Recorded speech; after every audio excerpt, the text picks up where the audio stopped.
Muy buenas noches, mis amigos. ¿Cómo están ustedes? Espero que bien.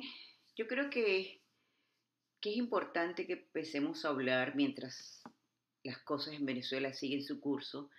Creo que es importante que pensemos a hablar de otros temas relacionados también, obviamente, con la política venezolana, pero sobre todo con lo que es la política mundial, la geopolítica que se está poniendo en juego y que puso a Venezuela en el centro de lo que es la discusión mundial.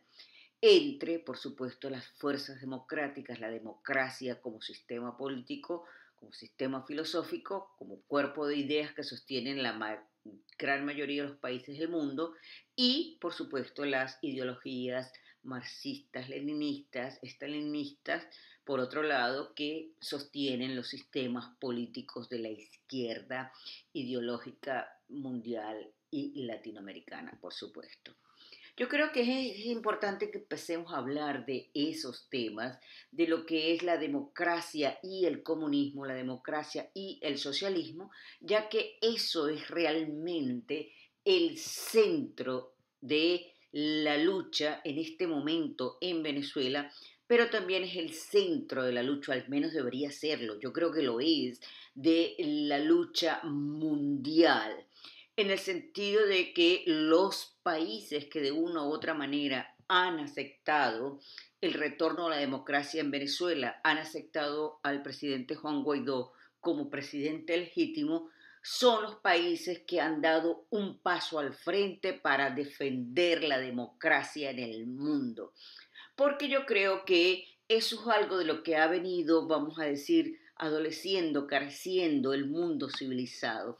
El dar vamos a decir, un respaldarazo contundente y firme a la democracia.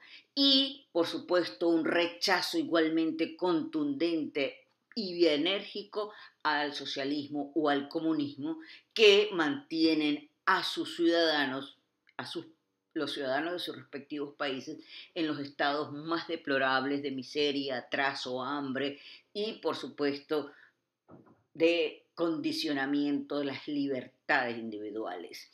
Yo creo que es importante que hablemos de eso porque más que jugarse la salida de Maduro y todos sus bellacos del poder, se juega precisamente eso, el retorno de la democracia como sistema político y eso merece el apoyo internacional de las sociedades libres.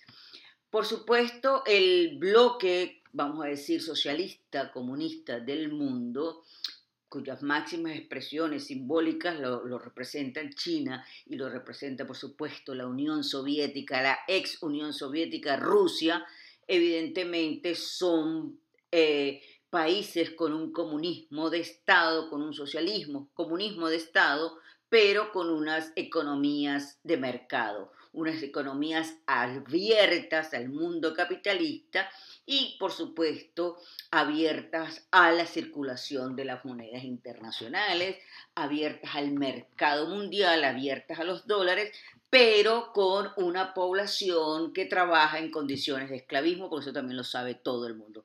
Una sociedad esclavista que produce y genera dólares para, por supuesto, lo que son los proyectos políticos.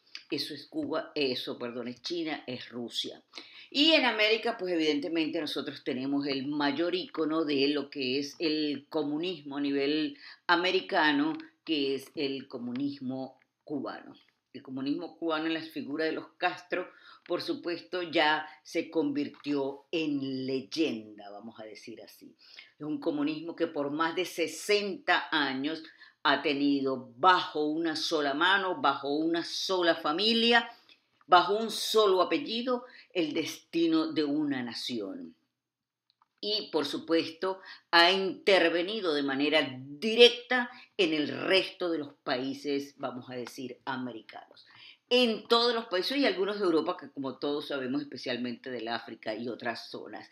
El expansionismo del comunismo cubano no es un secreto para nadie, pero yo voy a hablar de los últimos 20 años precisamente, cuando los comunistas, vamos a decir, de Venezuela hacen esa alianza perversa con los comunistas de Cuba y, por supuesto, los comunistas de Venezuela se apropian, se adueñan de las riquezas nacionales, hacen el saqueo más increíble que históricamente hayamos podido tener y, por supuesto, con el dinero de los venezolanos, estos criminales financian y financiaron todos los proyectos políticos ideológicos de la izquierda latinoamericana. Nosotros fuimos testigos de cómo las valijas con miles, millones de dólares salían de las cuentas de PDVSA para financiar partidos políticos de izquierda desde aquí hasta la Patagonia. Y eso incluye todos los países de América y eso lo sabe todas las sociedades y todas las comunidades de cada uno de esos países. Y, por supuesto, esa es la cara visible.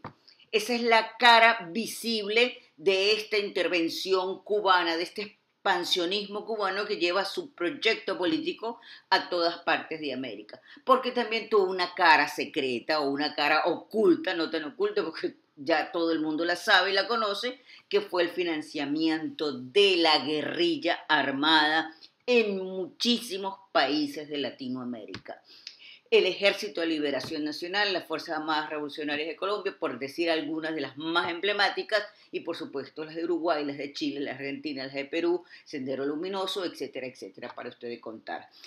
Esas guerrillas fueron financiadas por el dinero de los países ricos, y en este caso en los últimos años del Venezuela, del gobierno usurpador de Nicolás Maduro, que se apropió de los dineros venezolanos, que creyó que esa era su casa y su finca, y para muestra un botón, recuerden que tenemos un avión con 8 toneladas de oro en un país africano que Maduro intentó sacar y a llevar a cualquier país de Europa y anduvo por todo el mundo hasta que cayó en un país africano con 8 toneladas de oro. Por favor, así se manejan las cosas.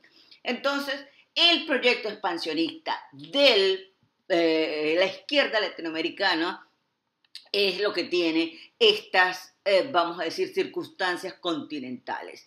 Hoy en día Venezuela genera precisamente, o generaba, vamos a decirlo porque ya no va a ser posible, todo el dinero que se necesitaba para la instalación de este proyecto político mundial. En ese sentido, señor, cuando se habla de la ayuda a Venezuela, es una ayuda para defender la democracia latinoamericana y mundial, el proyecto político de las sociedades libres, de las sociedades justas, de las sociedades que privilegian la libertad y los derechos individuales de sus ciudadanos sobre los derechos precisamente de los partidos o los derechos de los militares. La salud de una democracia, señores, se mide por las funciones o por el nivel de participación de sus ciudadanos. Y en nuestra sociedad, desde el momento en cuando los militares asumieron todas las funciones civiles, militares, de gobierno y todo lo demás, en ese momento se acabó la democracia en Venezuela. Mire, señores, no se trata de una ayuda que nosotros estamos pidiéndole, como dicen algunos, y me perdonan la expresión, a los gringos que vengan a intervenir a nuestro país. El llamado que hemos hecho ha sido a todos los países aliados, a todos, y eso no solo incluye a los Estados Unidos de Norteamérica, incluye a todo aquel país que cree en la democracia y que sin tapujos, sin excusas y sin demoras debe hacerle frente al comunismo, porque hemos danzado con el diablo por más de 60 años, esa es la verdad.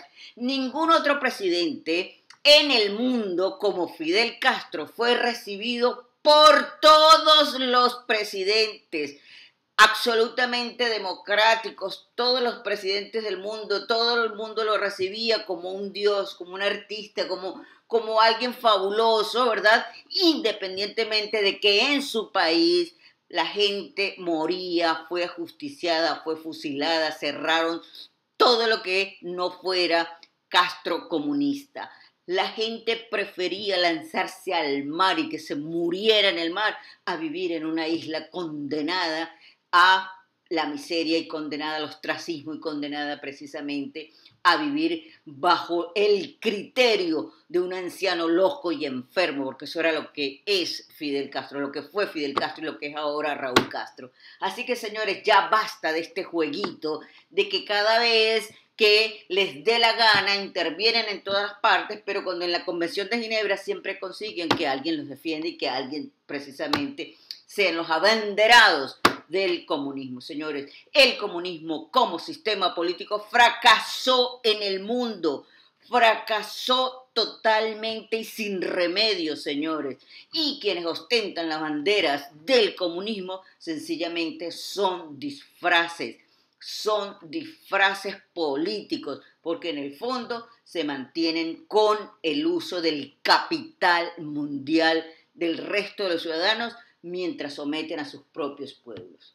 Señores, hablaremos más adelante de un poco las diferencias, ya vamos a decir filosóficas, pero sobre todo de cómo logra un sistema político instalarse en una nación por 20 años, por 30 años, por 40 años, por 50 años, un solo gobierno, y no hay manera de que se saque a esa gente. ¿Cómo se logra eso? En seres libres, en seres pensantes, en ser, ¿cómo se hace? ¿Por qué los pueblos aceptan un dominio de tal magnitud? Eso es bueno que lo hablemos, que se discuta, señores. Muy buenas noches y hasta la próxima. Muchísimas gracias por estar conmigo y por compartir sus opiniones en mi canal. Buenas noches.